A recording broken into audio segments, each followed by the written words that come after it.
Today we're here with Nancy Vaillancourt, a local historian here in southern Minnesota. She spent quite a bit of time researching the presence of the Klan in southern Minnesota.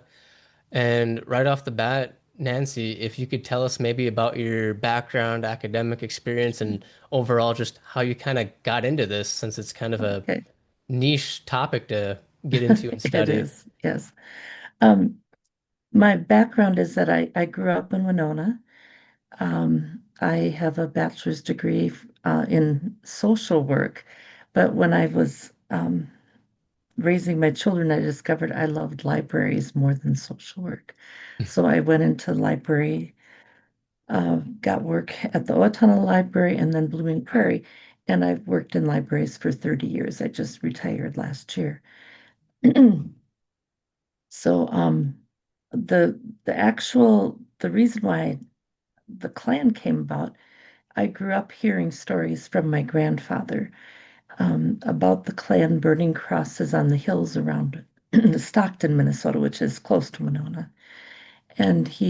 So I knew that the Klan had been there. I didn't understand why. That was just a young child. But then when I was working at the Owatonna Public Library, I love history. And so the library director had someone call or came in and they wanted to know why Owatonna, where I live, is was such a hotbed of Klan activity in the 1920s. And he said I could go ahead and help her look for research on that, find out what was going on. But then he said, but you'll never find anything because it was a secret organization and you're just not going to find anything. Well, I felt challenged.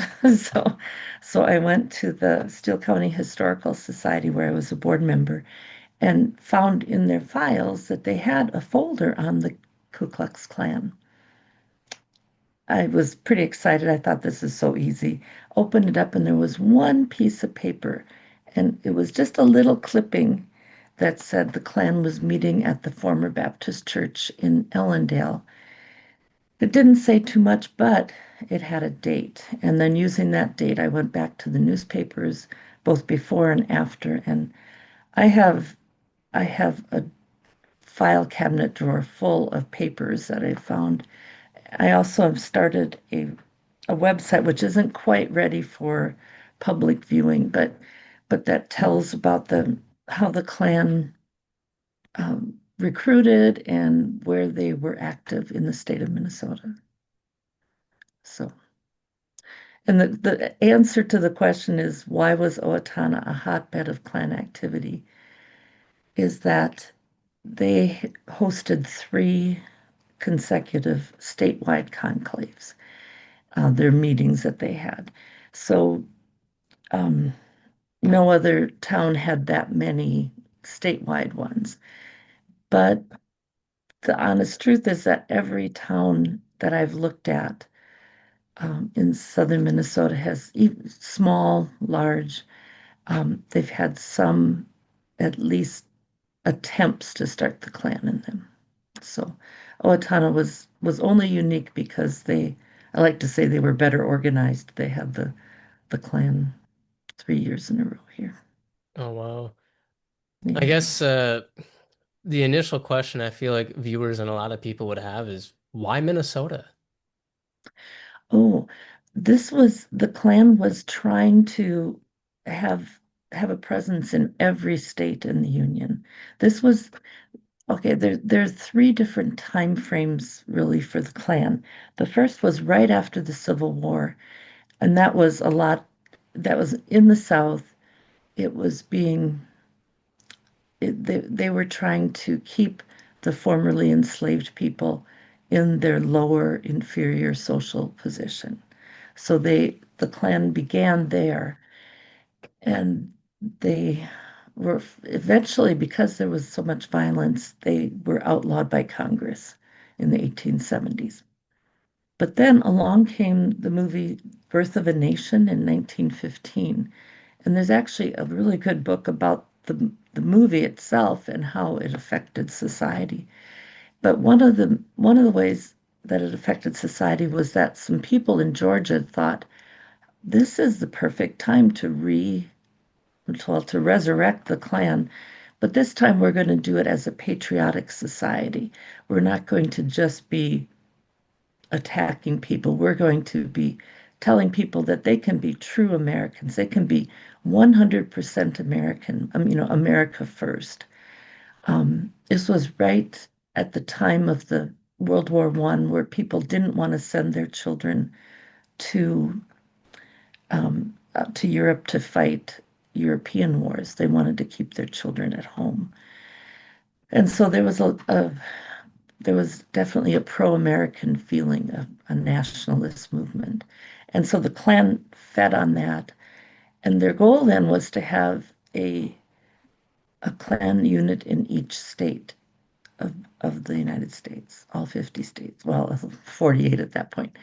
Um, so that was um, it wasn't just Minnesota, but my research has just been done for Minnesota. Okay. How do I even phrase this? How receptive were Minnesotans to the presence of the Klan here? I was reading up on some of your previous presentations, and one noted that they had a presence in about 60 counties at least that we know of. Hmm.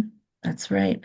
Um, well, in they were ready to when they came to a town, they knew who to talk to.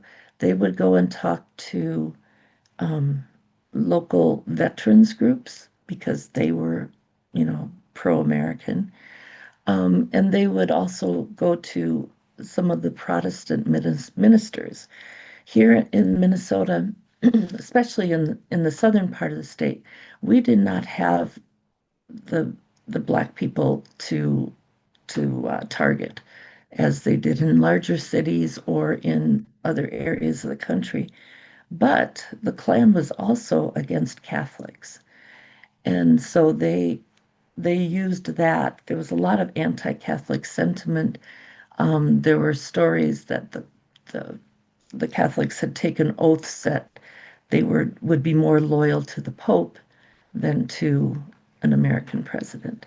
So based on that, they um, like in Owatonna specifically, the Klan would go into Protestant churches during the middle of a church service and would present money to a donation to the minister, and if the minister accepted it, a lot of the church members would too of that congregation. It's pretty strange thinking. There's one account that we have where they walked in singing Onward Christian Soldiers and just kind of took over the church ceremony with the minister's permission. They got up and spoke in the pulpit and prayed in the middle of the church.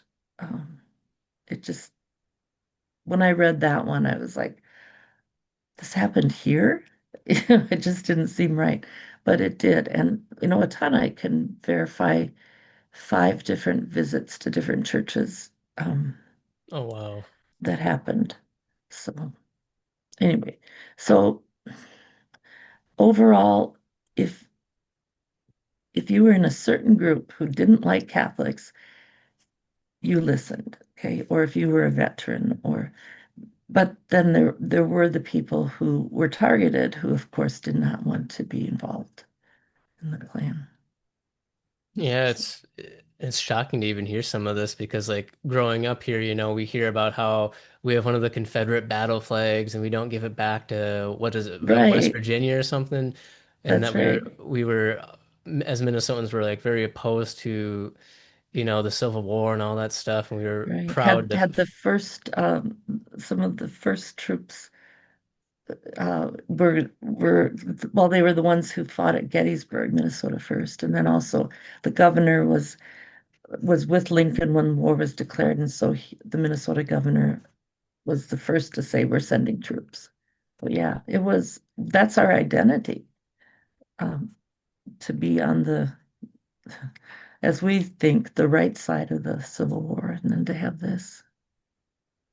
But I have to say too, the Klan was saying that they had been misrepresented before, and that now Mm. they were this patriotic group, and they have a whole list. If you go, I hate to go online and type in Ku Klux Klan. I really do, because you don't know what you're going to get. Sounds like you'd But be put on a watch list or something. yes, I know, really. Um, but if you look, if you were to do the beliefs of the 1920s Klan, it would come up, and they have a whole list, and it's things that we would, as Americans, would say, oh, sure, freedom of the press, freedom of a separation of church and state, different things, and then they would throw things in there like limit foreign immigration, or Mm. not be listening to any foreign king, emperor, or pope. So it was a little insidious the way they had positive things most people would agree with, and then they'd have just little bits in there that would um, turn turn the tide of what they actually believed, or show you what they actually believed. Would you say that's kind of the strategy, kind of appeal to people's more common and accepted beliefs, and then slowly you'd kind of maybe, for lack of better words, groom them into the maybe for, how do I put this, more extreme beliefs? I think that is how it worked. They would start with 100% Americanism, or we're real patriots. And how do you argue with that? And then as you got into it a little bit deeper, you'd hear some of the other, as you say, the grooming into that. Yeah. Mm. That's scary, you might find a sense of community with these people, and then suddenly one day you don't even recognize yourself as you look in the mirror when you're spouting some of these other more divisive Yeah. things. Yeah, Yeah, that's a good that's point. I don't know. I guess as a young adult, I'm trying to relate that to people my age, and I have a lot of friends that I would graduate high school with that seemed really normal, really Mhm. open-minded, and pretty open to diversity and everything like that, right? And Right. 10 years later, they're kind of a little bit more closeted and closed off, and they've never left southern Minnesota type of thing. They've Right. never left the country.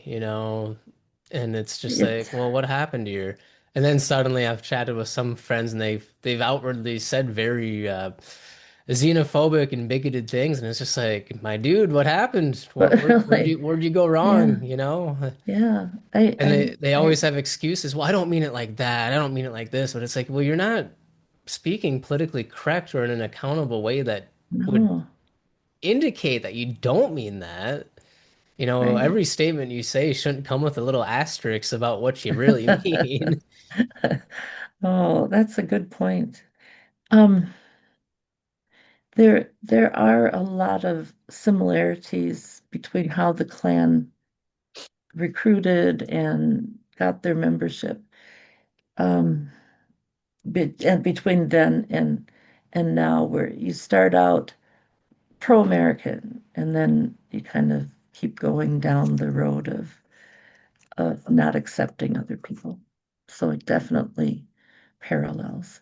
And when I started doing the research for this, which was back in like between 2000 and 2005, so it's been 20 years at least that I've been studying it, Wow. I didn't feel that way. It didn't feel that that was the path most Americans were going on. And then slowly seeing politically things change, it's been surreal. It's just been, you're kidding. This is really how people believe, what people believe. It's, yeah. So I know I'm in Albert Lee right now, and I know we had one of the Mhm. biggest Klan, I guess you'd say, rallies Yes. in the whole state. Hmm. And Yep. even people my age, And one of the first ones too. oh God, maybe I need to Yeah. move. Oh, But well, you know, Albert Lee is named after a Confederate. soldier. I actually didn't know that. I know back when I first moved here, we were entertaining renaming the city, but they kind of were pretty good Oh, about covering up why. So, oh, I didn't know that. Okay. Wow. so maybe I Yeah, need to he's talk to the city again. But like, there are people in the city who very much say we want to keep it uh, kind of smaller and keep it like that. And I just outwardly say, as a melanin having person, when we hear our white mayor say things like that, and a lot of our white city council and people say stuff like that. Sometimes we interpret that. I'm not going to say all the time. I don't want to be super divisive and, mm-hmm. make broad generalizations. But sometimes when we hear that, sometimes that's a little dog whistle for we want to keep it white and racist. Obviously, Yeah. once again, not all the time, but it's just it's a little bit of a red flag, Yeah. and it's a reason to be, on your toes and, Well, yeah, to be aware yeah, of what's yeah. happening. And I've had a lot of friends that grew up here that are maybe twice my age that have said, Jacob, maybe this is why you've had pushback with your business and you've seen, a lot of other pushback and Okay. other Right. POC communities and Now, stuff. Maybe, I yeah, can't say for certain. now your business is the cannabis, right? Yeah. Yeah, I've seen it on actually Twin Cities news stations. Yeah. I'm sorry. Yeah, I've Yeah. gotten so many death threats and just hate-filled comments over that. It's Oh, crazy.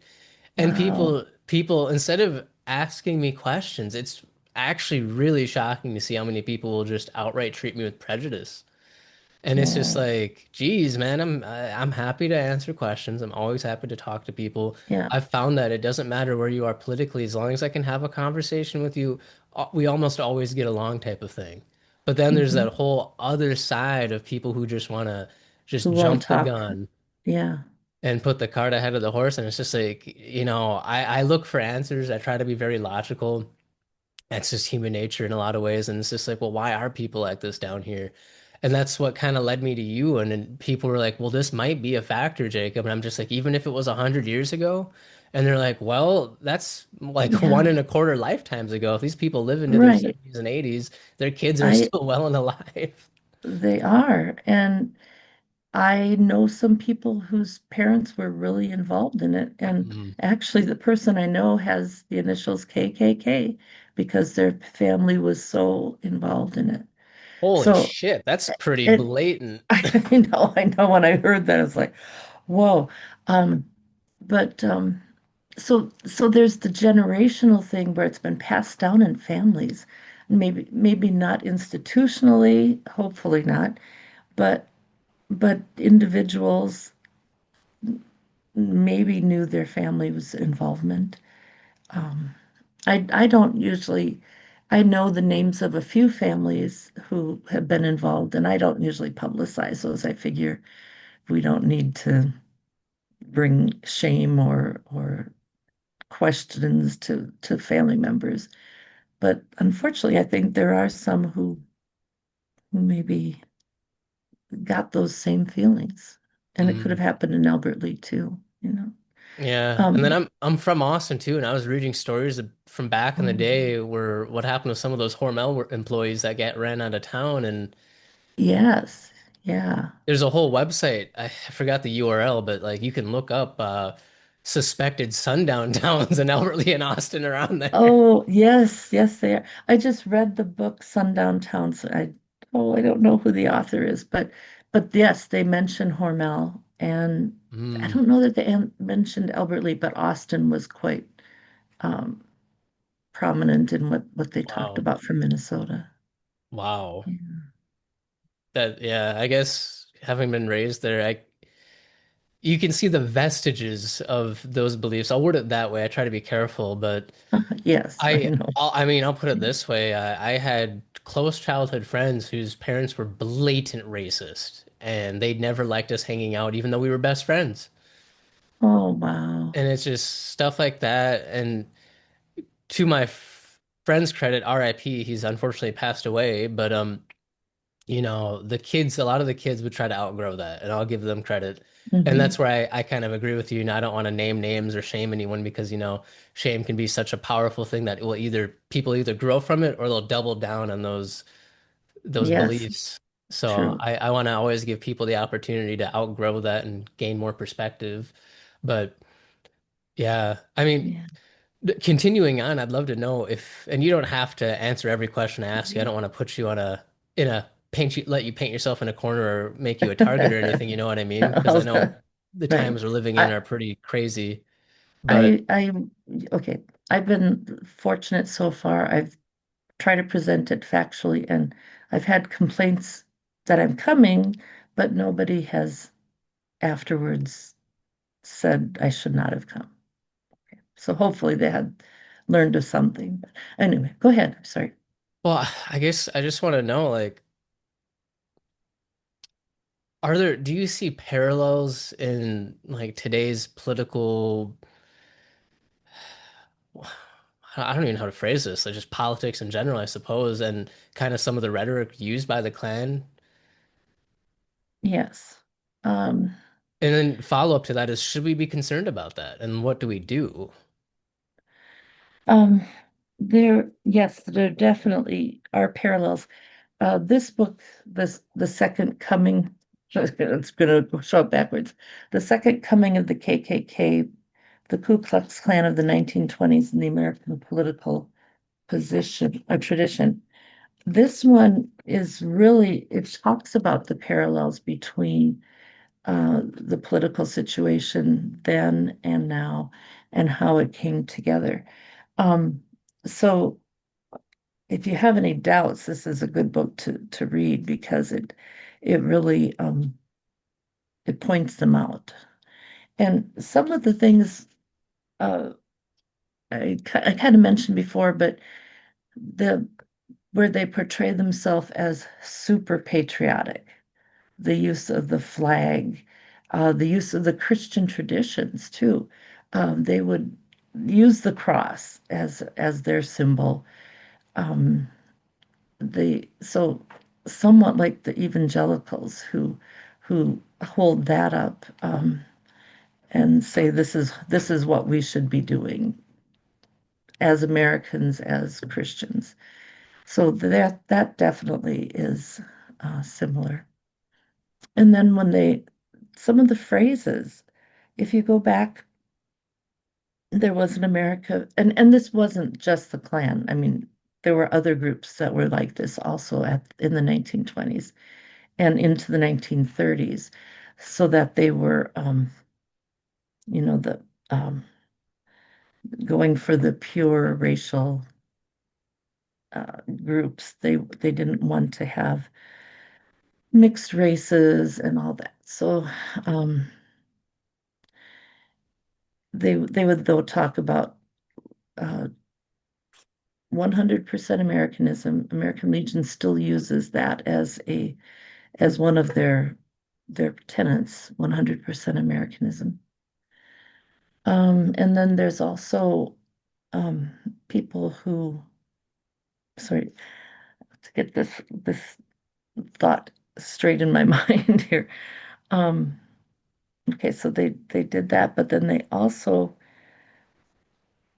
were were very discriminatory against immigrants. Okay, so that's another thing that in fact, some of the strictest immigration laws, the Chinese Exclusion Act, came about during this same time frame. And while the Klan may not have been the cause of that, they were still on that side, making sure we don't have so many immigrants here. So those are some of the basic ways that I see the parallels between them. Yeah, especially when you hit home with immigration. It's such a crazy thing to think about too, because if there's one thing I've learned in some of the studies I've done is that a lot of people that kind of entertain these ideas might not realize that they could have been on the other end of it too. You know, there was a Mm, lot of discrimination and hatred towards white immigrants. I mean, yeah. the dude who coined, I think his name was like H. Goddard, who coined the terms moron and imbecile, was using them against white immigrants to label them Wow. as inferior. And Wow. it's like, whoa, people don't somehow gloss over that part. Mm-hmm. So it's just Yeah. like, I try to be like a hippie, I guess, but it's like that's kind of why we got to have unity and class Hmm. consciousness and awareness. I know. Because The demonizing whole, the other is just oh, such an easy way out. it is. And if you're the other, I don't know what you do to get out from under that label. How do you, yeah. I Oh, as a Yeah, I have not faced that other than as a woman, sometimes you get attitudes like, oh, you can't do that, or you're not good enough kind of thing. I But mean, it's not like the whole society's against me. So yeah, I definitely feel badly for those who are targeted. And and people are surprised when they hear that Catholics were targeted in the past because to them that's just normal. But mm, it depends who's there and who they felt they could, um, who they could attack and get away with it. yeah, this is crazy. Here's another question, and maybe Hmm. you don't have an answer to this, but what would you say to someone, maybe like a young adult who is maybe entertaining these hateful and very emotionally Yeah. charged ideas? Is there any guidance you'd maybe want to give someone like that? Maybe they are going to watch this video after I post it and they get drawn in, and maybe this is an opportunity to speak to their heart and maybe appeal to them somehow. I would, I may sound like a hippie now too. Ain't nothing wrong with Um, that. okay. I would just talk about that we need to be unified as communities, as a country in working together to do things. And when we separate ourselves, when we put ourselves as better than someone else, that we are really okay. I'm a Christian. That it's like we are being so prideful, and we need to understand that we're equal. Um, to me,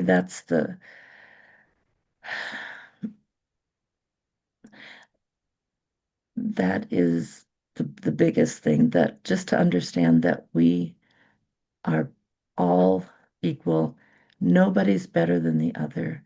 There are wonderful people in every economic group, every social, every racial group.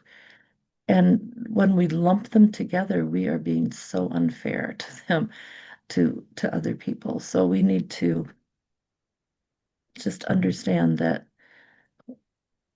America really is based on individualism. They talk about the cowboy and how that's the ideal, the individual, and we need to understand or to accept the other individuals. Um, it can be easy to get in a group and say, "Oh, well, they say this is bad, so it must be bad." But think for yourself. Look around and just get an idea that there are good people in every group, and be one of them. Be one of those people who helps others. For sure. Um, I know you've done a lot of research, so I'd love to know if there's any other stuff you've like learned about, uncovered that you'd maybe want to talk about. Um, yes, when the Klan was having a rally in Austin, this was in 1923, and they had 400 new members were initiated that night. Oh Yeah, God. I know, I know. Oh They God. had come from other towns too, so it wasn't just Okay. Austin.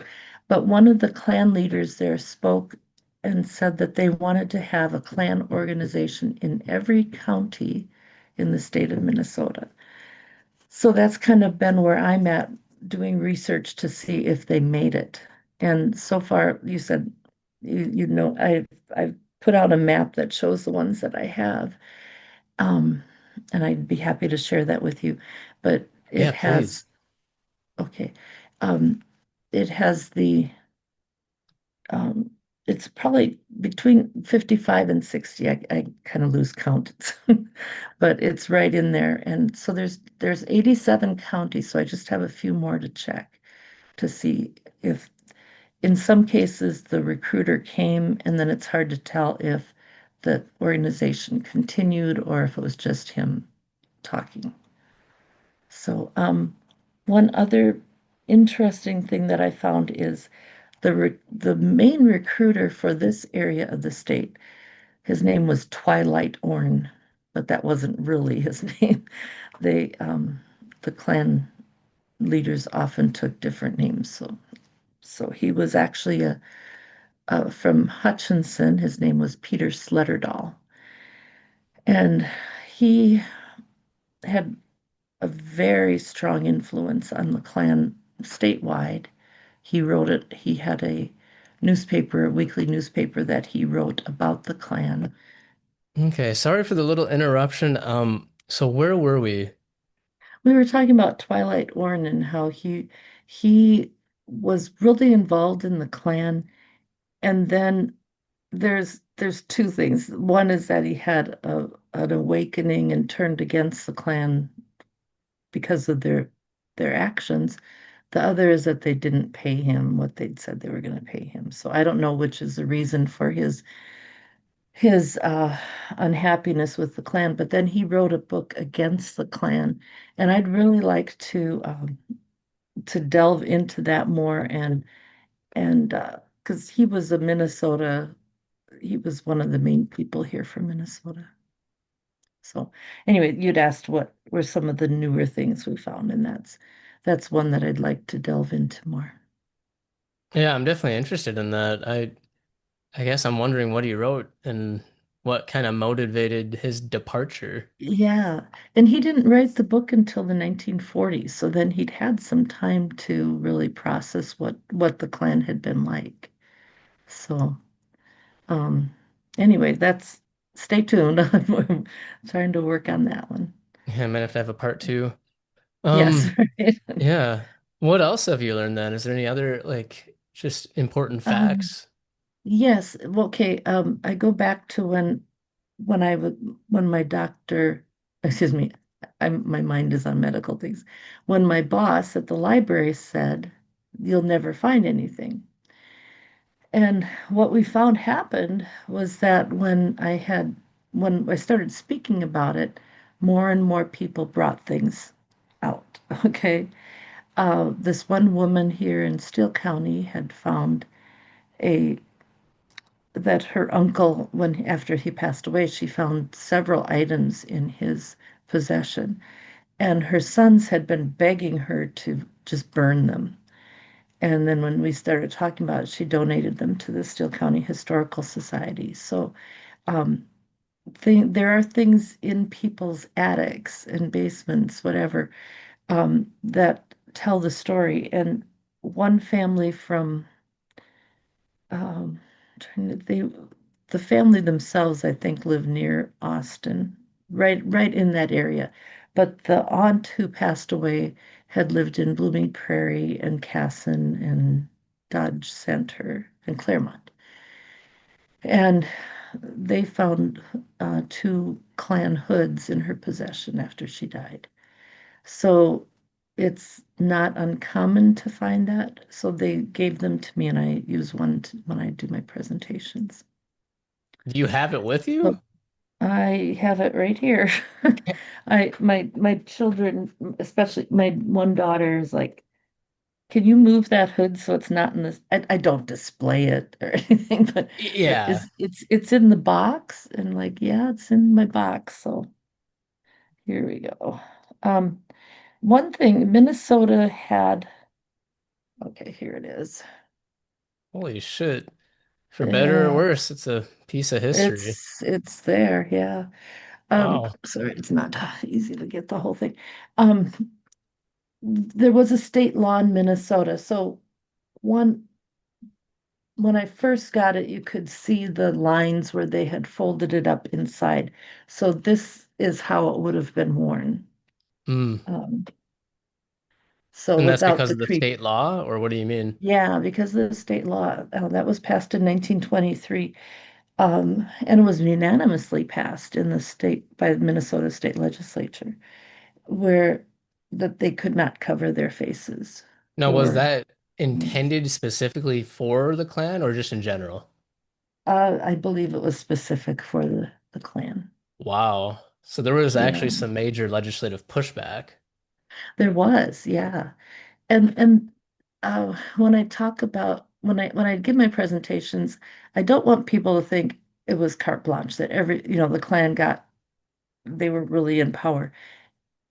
That happened in some states. Indiana and Ohio were really controlled in a lot of ways politically by the Klan membership.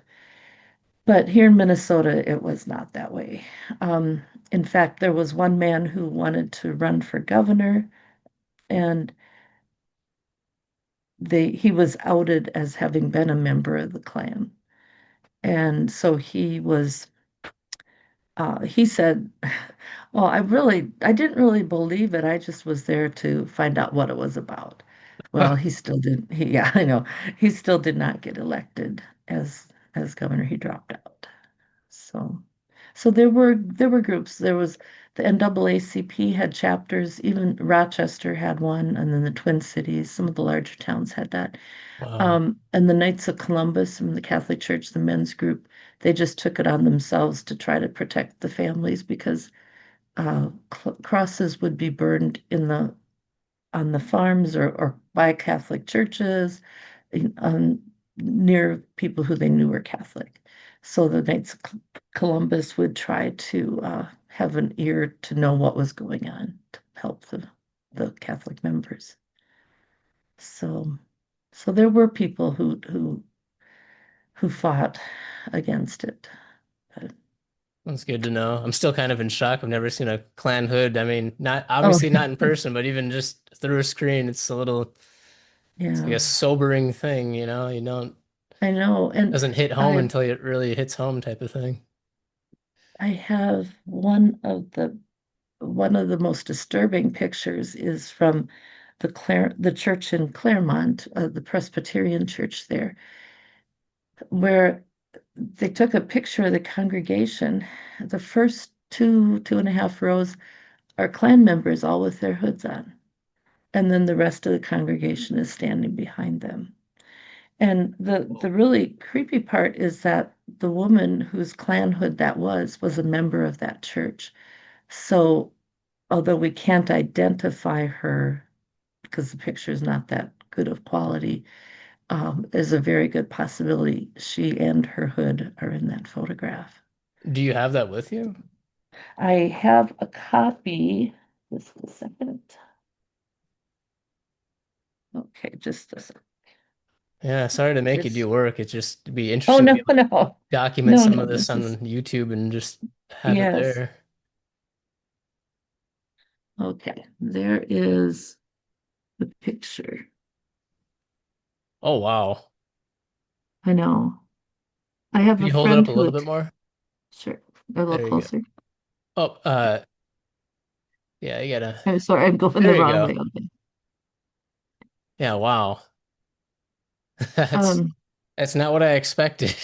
no, I don't even have no, words for that. It's such a it makes me want to ask though. It's like has your research turned up how they like justify the mental gymnastics? You know, you're putting your division before the word of God, which is love everyone essentially. right. You're saying your race is like superior, but you're on native land that you stole.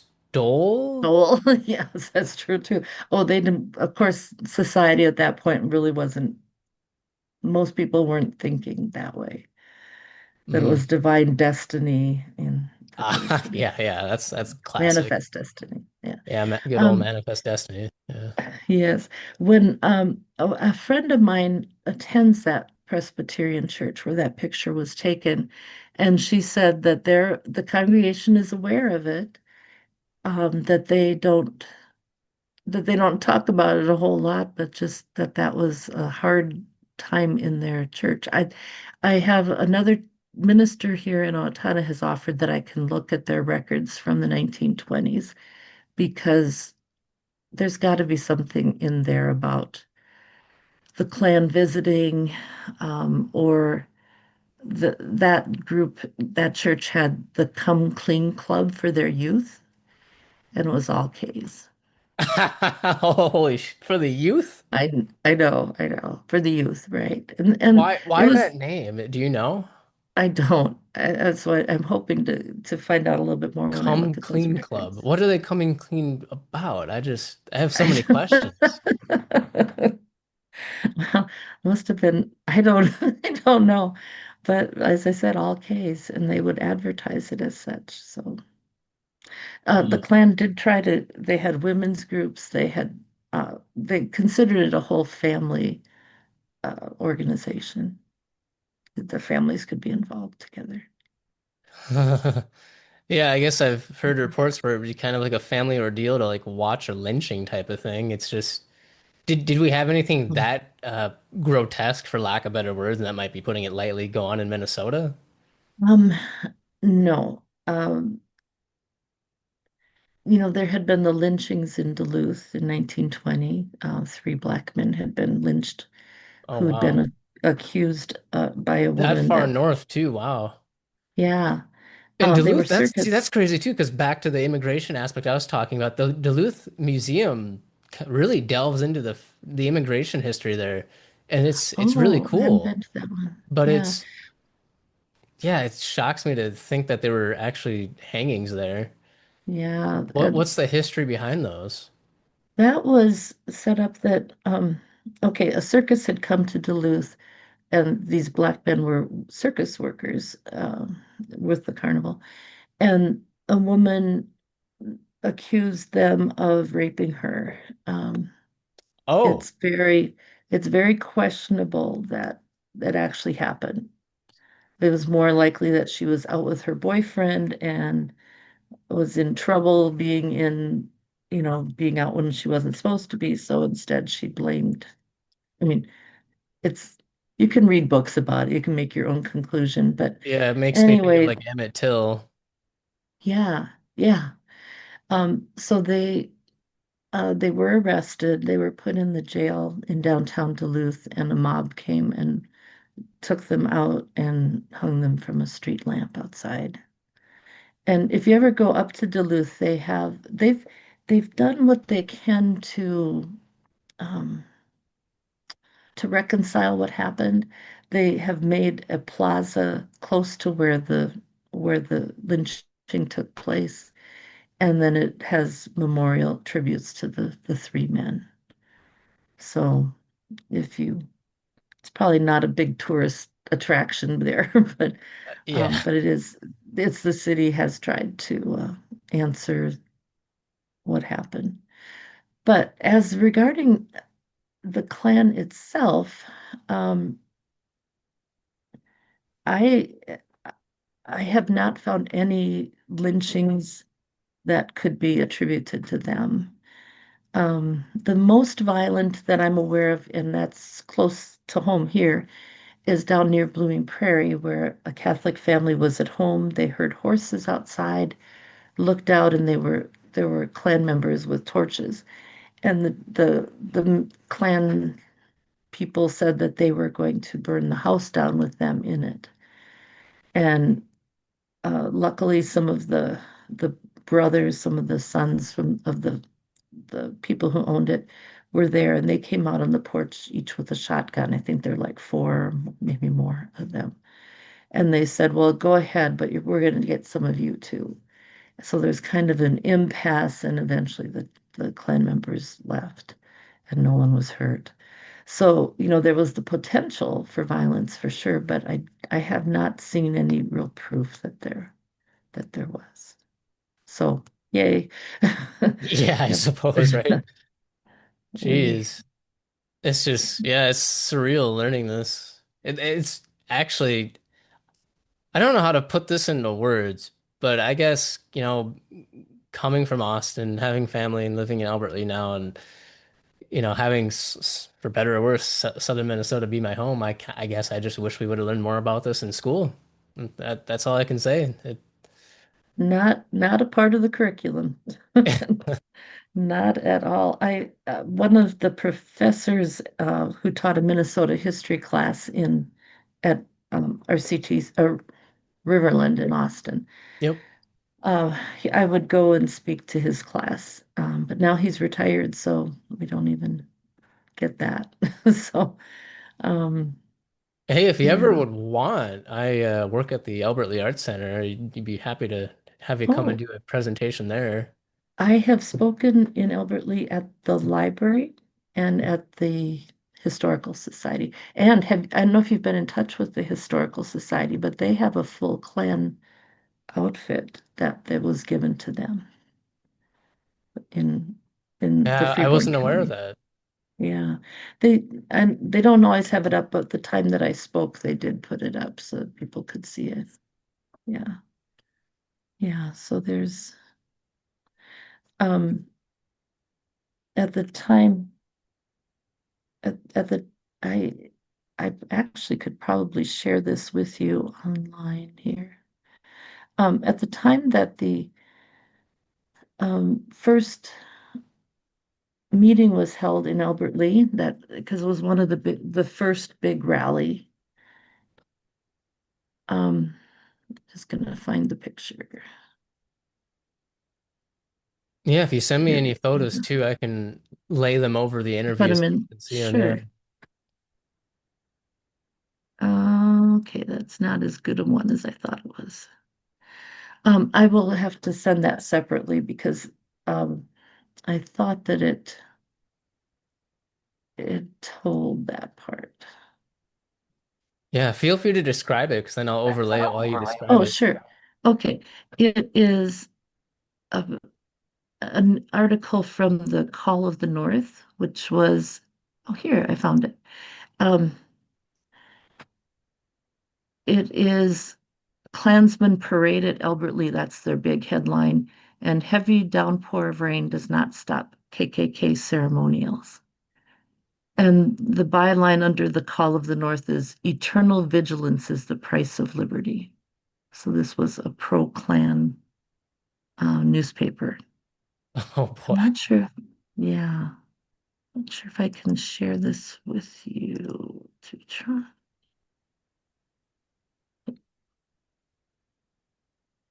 I will send that to you separately and you can Yeah, that's put it fine. in.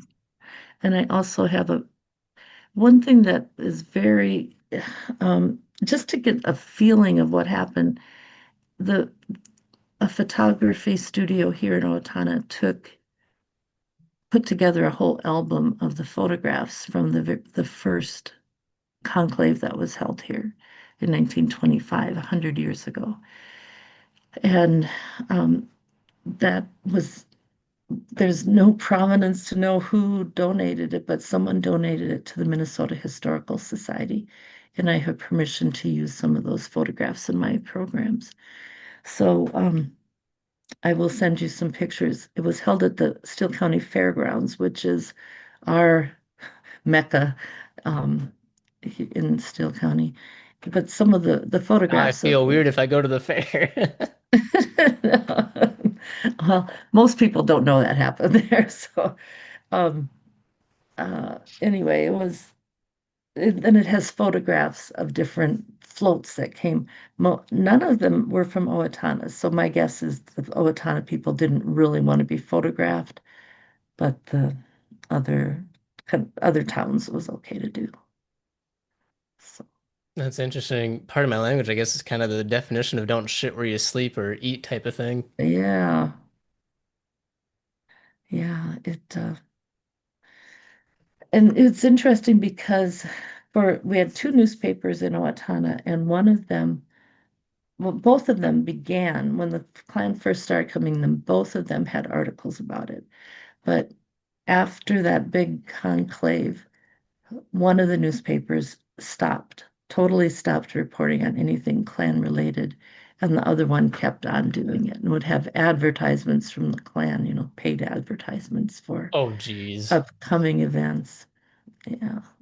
Oh, geez. So anyway, um, so my goal, as I said, is to find out and eventually have this website that will show the newspaper articles from the past, so that every county knows what was um, what was happening in their places. But then also for each county, I will also have secondary sources like family stories, because I don't want to lose those, but those are also ones that are really difficult to prove. So I'm not going to go out on a limb and say, oh, yeah, this really happened. Hmm. The family tradition said it did. That's too iffy. But there'll be like lore or traditions about the Klan in that What will be county. the website? Do you have the It URL? it's just under MinnesotaClanResearch.com. Okay. Yeah, so that's live at least All the the words. Yeah, okay. yeah. Cool. I right now I just have Steele County and a little bit for Waseca County, so I need to get moving. But Yeah. I guess unless you have more to say, I my final question would kind of pretty much just be how has this evolved? You know, obviously these types of things just don't disappear overnight or even over 100 years. Has your research turned up anything more recent and modern? I mean, if these people were already kind of there's probably a mix, you know, either can a you sh call me back in about 5 minutes, please? Thank you. Okay. I'm sorry. No I worries. So, you know, this stuff doesn't disappear overnight. And, you know, it no, seems like there's probably a mix of either shame or just covering your tracks on whether, as various reasons why people might not want to talk about it or it would be more right. secretive today. So I'm just curious, you know, do you know, have you picked up on anything more recent? Um, well, there is a national, the Southern Poverty Law Center. They keep track of hate groups. So if you look up their website for each state, they list, and up to about 15 years ago, there were still KKK groups in Minnesota. Oh, shit. Yeah, but now that is gone, and instead there are groups like um, the Proud Boys, the Moms for Liberty, Yep. listed as hate groups.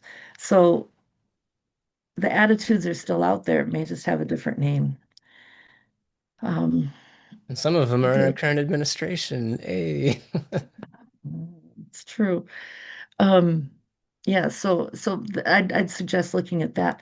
But I do have to tell you this one story. And this was from a few years ago, 2004, almost, yeah, over 20 years ago.